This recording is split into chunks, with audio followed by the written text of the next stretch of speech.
जी हाँ दोस्तों, smart correct point में आप सभी लोगों का स्वागत करता हूँ।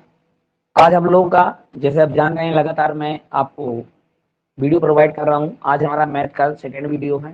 मैथ का सेकंड पार्ट हम लोग करेंगे। सेकंड पार्ट तो कहना चाहिए, लेकिन सिलेबस डिस्कस के अलावा हमारा ये सेकंड चैप्टर चल रहा है। नंबर सिस्टम हमारा चल रहा है। एक बार फिर से मैं चर्चा कर दे रहा हूँ। नंबर सिस्टम में हमने बहुत सारी चीजें समझ लिया है। सभी प्रकार के ऑड इवन नंबर, सम विषम संख्या और अभाज्य संख्याएं, ये सब हम लोगों ने अच्छे से समझ लिया है।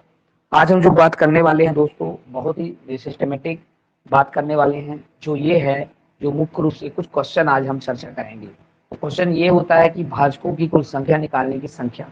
जैसे एक पहला हमारा चैप्टर चलेगा, भाजकों की कुल संख्या निकालने, भाजकों की, ठीक है, भाजकों की कुल संख्या, हाँ, कुल संख्या। तो ये आपको निकालने के लिए ये आपको ले आया हूँ। भाजकों की कुल संख्या निकालने के लिए है। तो भाजकों की कुल संख्या निकालने का सबसे पहले ये है कि जैसे मान लीजिए आपको क्वेश्चन कर देगा कि भैया 625 है आपके पास, ठीक है। 625 तो कुल कितनी संख्या से विभाजित है? तो क्वेश्चन आ जाएगा 625 जो है कुल कितनी संख्या से विभाजित है, ठीक है। क्वेश्चन क्या है? 625 कुल कितने संख्या से क्या है? विभाजित है। देखते जाइए, संख्या से क्या है? विभाजित है। ऐसे क्वेश्चन को हम लोग कैसे समझते हैं? तो देखिए, इसको अगर हमें समझना है तो 625 को अगर हम देखते हैं कि भाई कितने नंबर से विभाजित है, तो आप एक चर्चा करते हैं कि भैया एक तो 1 होता है खुद, और एक तो 625 होता है, और एक 625 के अलावा और किसी से विभाजित हो सकता है, 125 से विभाजित हो सकता है, और किसी से विभाजित 25 से विभाजित हो सकता है, ठीक है। और क्या है, किसी से विभाजित हो सकता है, ठीक है, 25 से भी, और एक 5 से विभाजित हो सकता है। कुल मिलाकर अगर हम बात करें तो 1 2 3 4 ये 5 नंबर से विभाजित है कि नहीं? अब ये तो ठीक है, इसके तो हमने जान गए, हमारी तैयारी भी, मतलब एक छोटा सा टॉपिक है, इसको हम समझ गए, चलो ठीक, 625 हम इतने नंबर विभाजित। लेकिन हमें मान लो बड़ी संख्या आ गया और हमें इतनी सारी मतलब टेबल नहीं आती है और हमें समझ नहीं पा रहे हैं, तो इस मतलब कैसे सॉल्व करेंगे? उसके लिए भी एक तरीका है। देखिए क्या, पहली बात तो आप देखिए कि 625 का आप क्या कर देंगे? फ्रैक्शन कर लेंगे, उनका गुणनखंड कर लेंगे। जैसे आप देखिए 625 को हम लोग 5 गुणे, ठीक है, 5 गुणे, ठीक है, और 5 ये हमने कर लिया। अब ये देखिए 5 की पावर कितने हैं? तो आप कहेंगे सर 5 की पावर हो गए आपका 4, ठीक है। अब आप देखिए, आपको ये पता हर संख्या 1 से विभाजित होती है, इसलिए एक ट्रिक होता है कि जब ये पावर आपको निकल जाए तो इस पावर में, हमेशा पावर में आपको 1 जोड़ देना है, क्योंकि उसमें 1 शामिल नहीं रहता है। इसलिए 4 में अपन अगर 1 जोड़े तो आपको पता चल जाएगा कि भैया ये टोटल जो है कितने संख्या से विभाजित है? 5 संख्या से विभाजित है। तो ये छोटा सा आपको ट्रिक समझ में भी आ गया होगा और आपको क्लियर भी हो गया होगा, ठीक है। तो इस तरह आप लोग निकाल सकते हैं। अब बात ये हो रही है आपके लिए, इसको भी आप निकाल सकते हैं। निकाल के बताइएगा कि 729 कुल कितने संख्या से विभाजित है? इसको भी आप आराम से निकाल सकते हैं। 729 किसका क्यूब है? जैसा अच्छे से जब जानते हैं कि ये भैया 729 जो होता है, ज़्यादा से ज़्यादा अगर हम इसको निकालें तो देखिए अपन 3 गुणे, ये अभाज्य प्राइम नंबर, 3 गुणे, ठीक है दोस्तों, 3 गुणे और 3 होता है। 1 2 3 4 5 6, तो 3 की पावर हम 6 कर सकते हैं। अब हम क्या करेंगे? पावर में +1 ऐड कर देंगे। इसका पावर क्या है? आप कहेंगे 6 है, उसमें +1 ऐड कर देंगे, तो फिर 6 1 ऐड कर देंगे, ये बताओ, तो 6 1 एक क्या हो जाएगा? 7। यानी जो है 729 जो है लगभग 7 संख्याओं से विभाजित है। इतनी बात तो आपको समझ में आ गई। अब कुछ दोस्तों का कहना ये है कि सर इतनी बात तो हमें समझ में आ गया, अब ये बताइए, अगर मान लीजिए इसमें तो चलिए एक ही प्रकार के नंबर आ रहे हैं, अगर मान लीजिए आप एकदम मान लीजिए 100 इसी तरह इस क्वेश्चन लिख दे कि 100 जो है ना, 100 जो है कुल कितनी संख्या से विभाजित है? 100 जो है कुल कितनी संख्या से क्या है? विभाजित है, ठीक है। कितनी संख्या से क्या है बेटा? विभाजित है। अब यही, अब ये सवाल आ गया। अब देखिए इसको कैसे करेंगे? तो इसको भी बहुत इजी तरीका है, ऐसा नहीं है। आप क्या करेंगे? इसका फ्रैक्शन निकालेंगे। तो अपन देखेंगे 100, अपन देख सकते हैं 10 गुणे 10 पहले कर दो। अब इसको 2 गुणे 5 कर सकते हो, और इसको भी 2 गुणे 5 कर सकते हो। तो देखा जाए 2 कितने हैं, तो आप कहेंगे 2 की पावर 2 है, और इसमें 5 कितने हैं, तो आप कहेंगे सर 5 की पावर 2 है। यानी आप यहाँ पे क्या सीख मिली कि भैया अलग अलग हो गए। तो अलग अलग में कैसे होता है? तो अलग अलग में ये होता है मेरे दोस्त, इसमें घबराने की बात नहीं है। भैया इसका पावर +1 कर लो और इसका भी पावर +1 कर लो और इनका मल्टीप्लाई करना है, ध्यान रखना जोड़ना नहीं है, यहाँ पे मल्टीप्लाई करना है। तो ये बताइए इसका क्या है, 2 है, तो 2 + 1 हो गया, यानी आप 3 मान सकते हैं इसको, और इसका भी 2 + 1 हो गया, तो इसको आप 3 मान सकते हो कि नहीं, मान सकते हो। तो 3 3 कितना हो गया, 9, यानी जो है आपका 100 जो है 9 संख्या से विभाजित हो गया। तो आपको ये करना है, तो अलग अलग होंगे तो ऐसे लेना है, बस इसी तरह के तरीके से क्वेश्चन पूछ सकते हैं, और इसके अलावा से और कोई क्वेश्चन नहीं हो सकता दोस्त, इतना ही आपको समझना होगा, ठीक है। चलिए अब कुछ और संख्या बनती जाएगी, हम उसको और बताते जाएंगे, बस आपको इतनी अभी समझना है। अब देखिए बात ये हो रही है दोस्तों कि जैसे कह देगा, एक क्वेश्चन ये आया करता है कि देखिए अब नेक्स्ट क्वेश्चन हम आपको सामने रिप्रेजेंट करेंगे। हाँ, क्वेश्चन ये करेगा कि भैया 385, ठीक है, 385 के, ठीक है, सभी अभाज्य भाजकों का योगफल बताइए, सभी अभाज्य भाजकों का योगफल बताइए।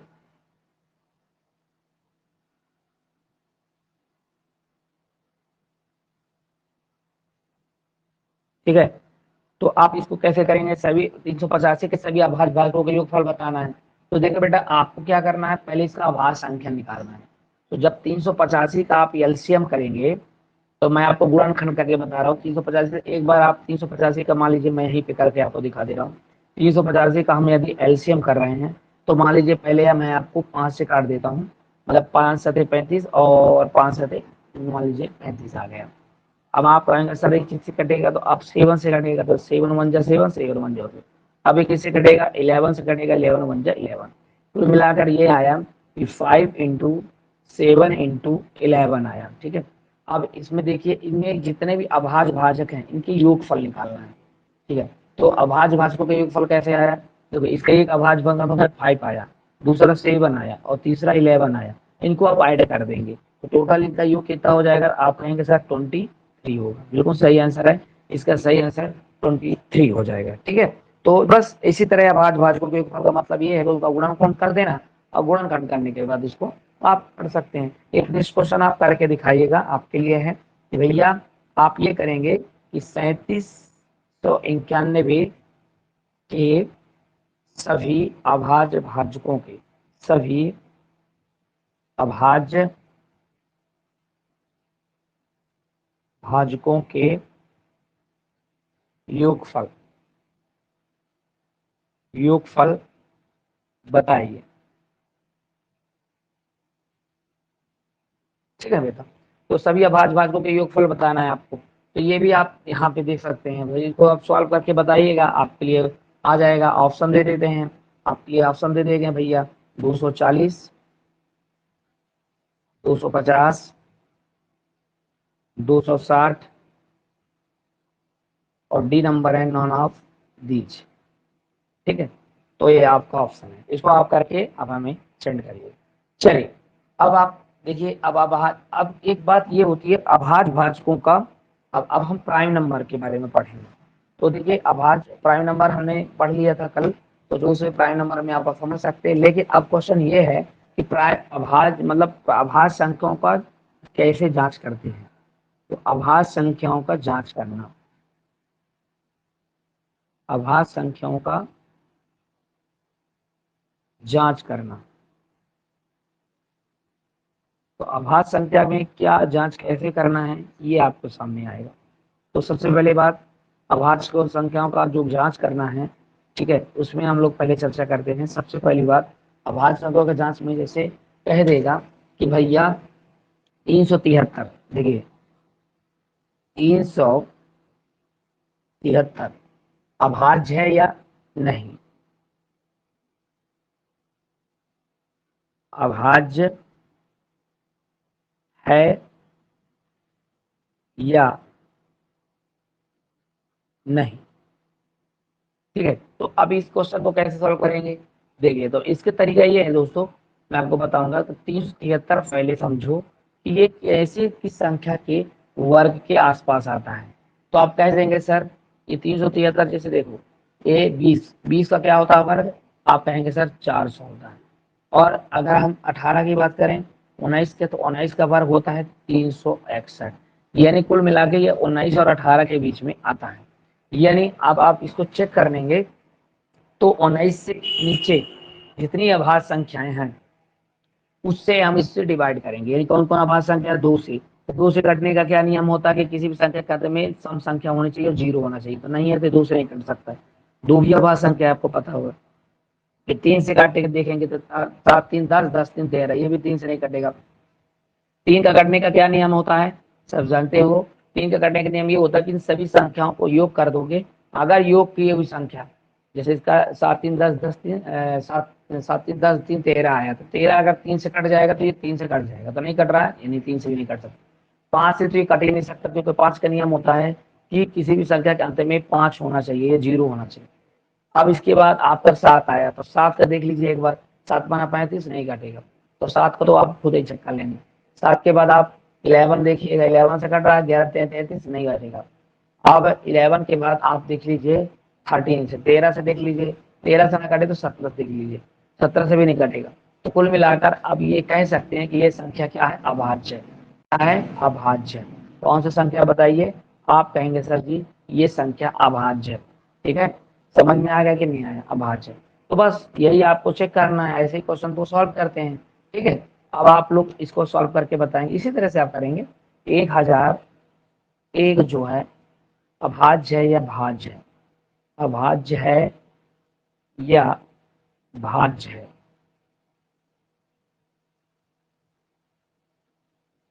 तो इसमें 1001 के आसपास किसके नियरेस्ट आता है? तो आप कहेंगे सर ये लगभग 32 के स्क्वायर के पास पास आता है। तो इसी के कम जितनी अभाज्य संख्या उससे विभाजित करोगे तो आपको पता चल जाएगा कि ये 7 से ही कट जाता है। तो इसलिए ये भाज्य आ है, अभाज्य नहीं है। तो चेक कर लीजिए और समझ लीजिए। इसी तरह से क्वेश्चन आते रहते हैं तो हम लोग अभाज्य संख्या का जांच कर लेते हैं। ठीक, अभाज्य संख्या जांच कैसे करते हैं यहाँ पे समझ लीजिए। अभाज्य संख्या का जांच ऐसे करते हैं कि सबसे पहले ये देखते हैं कि कौन वो नंबर जो है, अभाज्य संख्या जो होता है वो जो है वो किस संख्या के वर्ग के आसपास आता है। और जो वर्ग के आसपास आता है उससे नीचे के जितने भी अभाज्य संख्या होती है, नीचे के अभाज्य संख्या, अभाज्य संख्याओं से, अभाज्य संख्याओं से क्या किया जाता है? भाग दिया जाता है। संख्याओं से क्या किया जाता है? भाग दिया जाता है। क्या दिया जाता है? भाग दिया जाता है। ठीक है, तो ये इस तरह, और वो जो कट जाता है वह संख्या फिर अभाज्य कहलाएगा। ठीक है, तो इस तरह का हम लोग इसमें करते हैं और लगातार इसकी हम भी करते हैं, जांच भी करते हैं। ठीक है, चलिए तो अपन अब हम बात आगे करेंगे। जो भी है लगातार हम आगे बढ़ रहे हैं, आप भी देख पा रहे हैं। तो हम लोग अब नए बात करेंगे जो दशमलव या डेसिमल सिस्टम में आप पढ़ते हो। सबसे पहली बात, आप पहले एक काम करिए, आप मेरे को ये बताइए आप परिमेय संख्या पढ़े हैं कि नहीं? परिमेय संख्या, तो सबसे पहले हम लोग थोड़ा सा जब संख्या ही नंबर सिस्टम की बात कर रहे हैं तो थोड़ा परिमेय संख्या भी जानिए। परिमेय संख्या किसे कहते हैं? ऐसी संख्या जिसे हम क्या कर सकते हैं? ऐसी संख्या जिसे हम क्या कर सकते हैं? जिसे P अपान Q के रूप में, जिसे P अपान Q के रूप में, लिखते जाइए, Q के रूप में। ठीक है, P अपान Q के रूप में क्या कर सकते हैं? प्रदर्शित कर सकते हैं, या प्रदर्शित कर सकते हैं, या लिख सकते हैं, प्रदर्शित कर सकते हैं, या कर सकते हैं, या लिख सकते हैं, या लिख सकते हैं, लिख सकते हैं, उसे हम क्या कहते हैं? बताइए, उसे हम कहते हैं क्या? ऐसे संख्या जैसे पेपर के रूप में लिखते हैं उसे हम परिमेय संख्या कहते हैं। क्या कहते हैं बेटा? परिमेय संख्या। परिमेय संख्या में आपको मैं बता दूं एक बहुत महत्वपूर्ण नोट दिया है कि भैया Q का मान 0 नहीं हो सकता। बाकी दुनिया में कोई भी चीज हो Q का मान 0 नहीं हो सकता। ठीक है, जैसे अपन बात करते हैं, जैसे अभी आप जैसे मान लीजिए 3 लिख दिए, तो 3 एक परिमेय संख्या है कि नहीं? 4 एक परिमेय संख्या है कि नहीं? 5 एक परिमेय संख्या है कि नहीं? तो आप कहेंगे जी सर, क्योंकि 3/1 लिख सकते हैं और 4/1 भी लिख सकते हैं, 5/1 भी आप लिख सकते हैं, यानी ये परिमेय संख्या है। ये क्या है? परिमेय संख्या है। ठीक है, तो ये परिमेय संख्या कहला गए। ठीक है, अब बात ये हो रही है कि परिमेय संख्या के अलावा अगर आपसे कोई पूछे कि भैया 0 एक परिमेय संख्या है कि नहीं, तो आप कहेंगे सर 0/1 कर सकते हैं, हाँ है। लेकिन अगर आपसे क्वेश्चन करे कि 1/, अगर 0 है तो क्या परिमेय संख्या है, तो ये ऑप्शन होगा नहीं, क्योंकि अभी हमने बताया था कि q का मान 0 नहीं होना चाहिए, q का मान 0 नहीं होना चाहिए। सही बात है कि नहीं? तो आप परिमेय संख्या समझ गए। अब मैं आपको ये बताऊंगा कि आप परिमेय संख्या को कैसे प्रदर्शित करेंगे। आपको मैं बताऊंगा, ये बताइए कौन सी संख्या परिमेय है, कौन सी संख्या परिमेय या कौन सी संख्या अपरिमेय।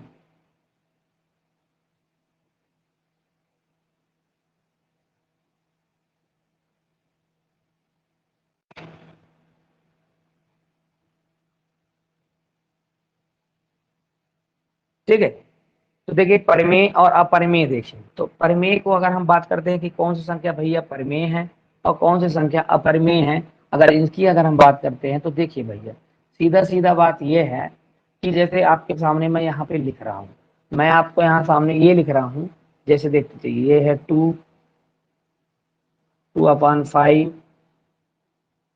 6 √2 √5 1/√1 √3 √6/5 √9/25, ठीक है, 22/7 3.14 या पाई। इतने सारे नंबर में लिख दिया। देखिए क्वेश्चन ये, दूसरा, तीसरा, चौथा, पांचवा, छठा, सातवां, आठवां, नौवां, 10वां, 11वां और एक 12वां और एक 13वां। इतने क्वेश्चन है। अब इन क्वेश्चन को कैसे बताएं कि कौन सी संख्या परिमेय है और कौन सी संख्या अपरिमेय है। तो देखिए भैया, दो को अगर रही बात दो की, तो देखो दो जो है ये परिमेय ही है, क्योंकि कोई भी रेंडमली कोई भी संख्या लिखो उसके नीचे एक हम लिख सकते हैं, इसलिए इसको हम परिमेय संख्या कह सकते हैं कि नहीं कह सकते हैं, बताओ। आप कहेंगे कह सकते हैं, इसलिए ये क्या है, परिमेय है। ये भी परिमेय ही है, ये भी परिमेय है, ये अपरिमेय है। क्यों? क्योंकि अपरिमेय इसलिए है क्योंकि √2 है, और √2 का मान अब एक्यूरेट 1/414 ऐसा करके है, जो कि अंडर रूट की अगर पूरी पूरी वैल्यू नहीं आती है, पूर्णांक वैल्यू नहीं आती है, तो वो अपरिमेय संख्या ही कहलाते हैं। √5 भी अपरिमेय होगा, 1 भी, ये भी अपरिमेय ही हो जाएगा, ये भी अपरिमेय हो जाएगा, ये भी अपरिमेय हो जाएगा क्योंकि इनका पूरा पूरा वैल्यू ना निकलेगा, और ये 9 का 3 हो जाएगा और 30 का 5 हो जाएगा, क्योंकि अंडर रूट निकालोगे ना, तो ये परिमेय है, इसको हम परिमेय कह सकते हैं। ये भी परिमेय है, जबकि उसी का मान ये भी परिमेय ही हो जाएगा, लेकिन मैं बता दूं इसको अपरिमेय मानना, यानी पाई का चिन्ह जो है वो अपरिमेय आएगा। तो इस तरह आप इस तरह की प्रैक्टिस में आप समझ गए होंगे कि हम किसको परिमेय कहेंगे और किसको अपरिमेय कहेंगे। ठीक है, चलिए दोस्तों, अब नेक्स्ट टॉपिक के बाद अगर हम बात करते हैं तो कुछ चीजें डेसिमल सिस्टम भी होता है, जैसे 0.6। तो अगर हम रियल में इसको P/Q के रूप में लिखें तो आप रियली 0.6 को पॉइंट हटा इसको नीचे 1 कर देते हैं, और इसमें कितने का पॉइंट लगा, एक डिजिट पे, ऐसे नंबर का मल्टीप्लाई करते जो एक डिजिट होता है, यानी 10 का, तो 6 का करोगे तो प्योर रूप से 6.0 हो जाएगा, तो पॉइंट का मान 0 मान नहीं होता है, और अपान हो जाएगा भैया 10, तो 6/10 इसको हम कह सकते हैं।